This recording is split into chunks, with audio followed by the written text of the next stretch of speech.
therapist ही बोलेगा नमाज़ें पढ़ो, obviously नमाज पढ़नी चाहिए, but what can I do when I'm in that moment? You know, psychologist हो गया, psychiatrist हो गया, तो इनके पास जाना कोई गलत बात नहीं है.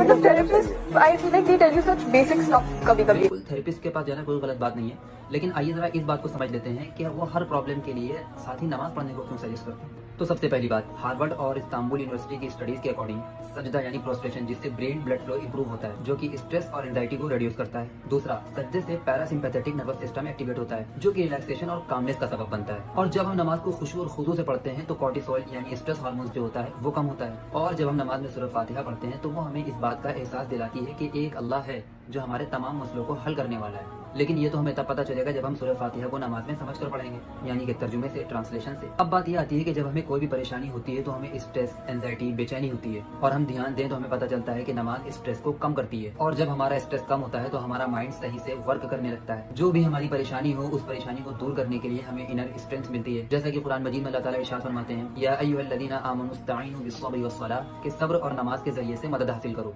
लेकिन अगर हम अपने दीन इस्लाम को समझेंगे नहीं तो ऐसे ही जायज़ भरी बातें करेंगे.